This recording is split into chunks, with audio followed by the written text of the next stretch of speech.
नमस्कार साथियों, मैं राजेंद्र मंडलोई आपके सामने नया वीडियो लेकर आया हूँ। और आज का हमारा वीडियो है हिंदी विशिष्ट कक्षा 12वीं आदर्श प्रश्न पत्र, है ना। यहाँ पर सेट 2 लिखा हुआ है 2020-21।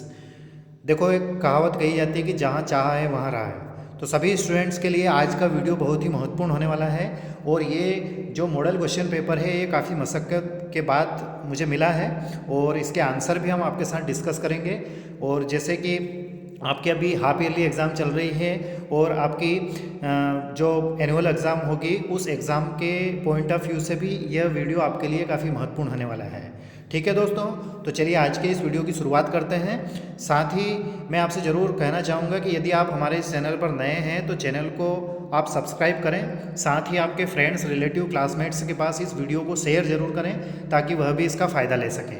ठीक है दोस्तों, चलिए शुरुआत करते हैं। पहला क्वेश्चन है सही विकल्प चुनना है ना।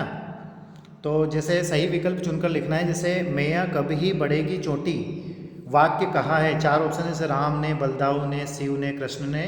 तो इसका जो सही आंसर होगा वो कहा था ऑप्शन नंबर द इसका सही रहेगा, कृष्ण ने कहा था।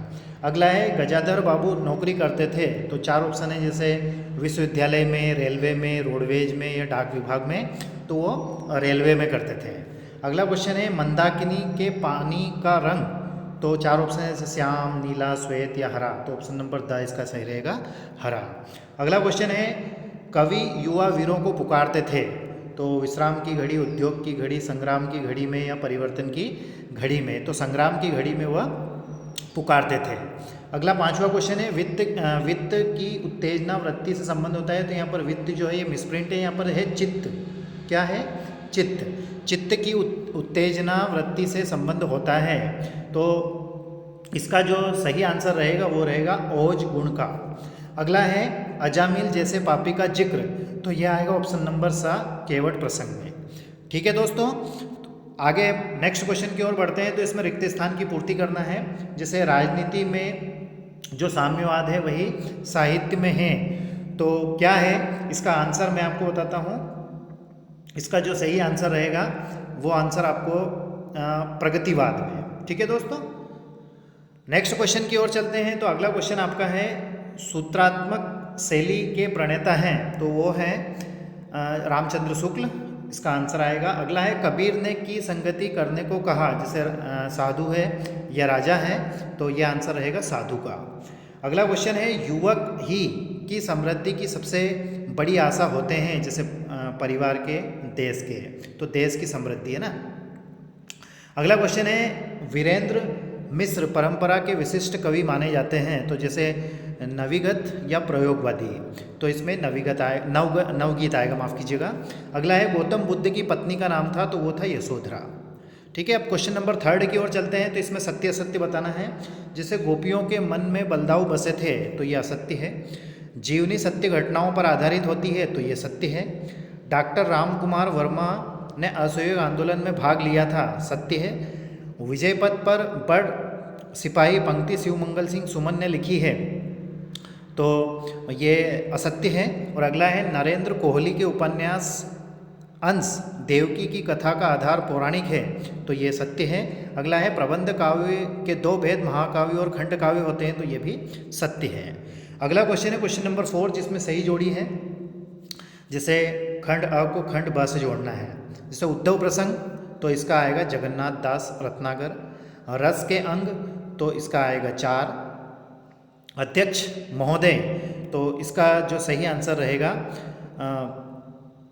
माफ़ कीजिएगा, फिर से एक बार इसको रिपीट कर लेते हैं हम, है ना, कन्फ्यूजन नहीं होना चाहिए। जैसे उद्धव प्रसंग है तो इसका संबंध है ब मतलब जगन्नाथ दास रत्नाकर से।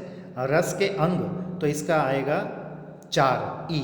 अध्यक्ष महोदय, तो इसका संबंध आएगा व्यंग विधा से। और तुम यहाँ आओ, इसका संबंध आएगा आज्ञावाचक वाक्य है ये, है ना, इंपरेटिव सेंटेंस बोलते हैं इसको। गीता और स्वधर्म, तो इसका संबंध रहेगा विनोबा भावे। और कंस आतंकित था, तो ये इसका आएगा देवकी का व्योमातीत रूप। ठीक है, क्वेश्चन नंबर 5 की ओर चलें। तो एक शब्द और एक वाक्य में उत्तर देना है। जैसे भय कायरता या भीरुता की संज्ञा कब प्राप्त होती है? तो ये स्वभावगत हो जाने पर। अगला क्वेश्चन है, रचना के आधार पर वाक्य कितने प्रकार के होते हैं? तो रचना के आधार पर वाक्य जो है वो 3 प्रकार के होते हैं। अगला क्वेश्चन है, किस कवि की उलट बासियाँ प्रसिद्ध हैं? तो वो कबीर की। अगला है, डॉक्टर श्याम सुंदर दुबे की रचना दाखिला खारिज साहित्य किस विधा को दर्शाती है? तो वो उपन्यास को दर्शाती है। अगला है, भारत माता की जय बोल दो कविता में किसका वर्णन किया गया है? तो ये भारत माता का वर्णन किया गया है। और छठा है, वह गुण महिला का है का शुद्ध वाक्य क्या होगा? तो वह गुणवती महिला है। ठीक है, ये इसका आंसर होगा। अगले क्वेश्चन की ओर चलें, क्वेश्चन नंबर 6 की।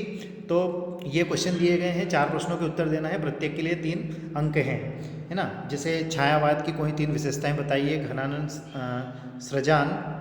सुजान को क्या उलाहना देते हैं? नए मेहमान एकांकी के आधार पर महानगरों के आवास की समस्या पर प्रकाश डालिए। दूधो नावों का आशीर्वाद किस प्रकार का फलित हुआ? छप्पई छंद की परिभाषा उदाहरण सहित दीजिए। निम्न वाक्यों के लिए एक शब्द में उत्तर लिखिए। ये इस प्रकार के क्वेश्चन है, जैसे ये 3 अंक के 3 क्वेश्चन दिए गए हैं। जैसे आसमान में बादलों के आते ही धरती पर क्या प्रतिक्रिया होती है? द्विवेदी युग की 3 विशेषताएं लिखिए। गांव की संध्या में पूजा भाव किन ध्वनियों में प्रकट होता है? लहू के पानी होने से कवि का क्या तात्पर्य है? यमक अलंकार की परिभाषा उदाहरण सहित दीजिए। क्वेश्चन नंबर 8 है, त्याग में इतिहास कहकर कवि क्या भाव व्यक्त करना चाहता है? युद्ध में आप्त स्वजन संबंधितियों की कितनी पीढ़ियाँ एकत्र थी? बांसुरी की मीठी टेर सुनकर देवकी ने क्या अनुभव किया? काव्य की परिभाषा देते हुए उसके भेद बताइए। क्वेश्चन नंबर 9 है, निम्नलिखित में से किन्हीं 3 प्रश्नों के उत्तर देना है। जैसे निम्नलिखित पद्यांश की संदर्भ प्रसंग सहित व्याख्या करना, मतलब इसको पढ़कर नीचे दिए गए प्रश्नों के उत्तर माफ़ कीजिएगा इसमें नहीं है, संदर्भ प्रसंग सहित व्याख्या करना है। वो अंग्रेजी का बार बार हो गया है कि वो सारा जैसे मान लीजिए कि वो पूरा रट गया है ना। अगला है, अपने को निर्दोष सिद्ध करने के लिए कृष्ण ने यशोदा को क्या क्या तर्क दिए? निम्नलिखित गद्यांश की संदर्भ प्रसंग सहित व्याख्या कीजिए। रामचंद्र शुक्ल अथवा उषा प्रियवंदा का साहित्य परिचय। अगला है, गणेश शंकर विद्यार्थी के व्यक्तित्व की विशेषताओं पर प्रकाश डालिए। निम्नलिखित में से किन्हीं 3 प्रश्नों के उत्तर दीजिए, है ना। बिहारी लाल अथवा श्री कृष्ण सरल का साहित्यिक परिचय निम्नलिखित बिंदुओं के आधार पर दीजिए। और अगला क्वेश्चन है, निम्नलिखित गद्यांश की संदर्भ प्रसंग सहित व्याख्या कीजिए। ठीक है दोस्तों, तो ये वीडियो आपको कैसा लगा आप कमेंट्स करके ज़रूर बताएं। साथ ही आपके फ्रेंड्स, रिलेटिव, क्लासमेट्स के पास इस वीडियो को शेयर ज़रूर करें ताकि वह भी इसका फ़ायदा ले सकें। दूसरी जानकारी मैं आपको ज़रूर दूंगा कि हमारे इस चैनल के माध्यम से क्लास 12th के सभी सब्जेक्ट के क्वेश्चन बैंक के डेली वीडियोज़ हम प्रोवाइड कर रहे हैं। और साथ में मैं आपको एक जानकारी ज़रूर दूंगा कि हमारे चैनल के माध्यम से जैसे ही आपकी हाफ ईयरली एग्ज़ाम खत्म होती है उसके बाद में हम इंग्लिश की डेली लाइव क्लासेस आपके लिए लेकर आएंगे। ठीक है दोस्तों, तो चैनल पर यदि आप नए हैं तो चैनल को सब्सक्राइब करें। साथ ही आपके फ्रेंड्स, रिलेटिव, क्लासमेट्स के पास इन वीडियोज़ को शेयर करना ना भूलें। ठीक है दोस्तों, thank you very much for watching. Take care of yourself. Thank you once again.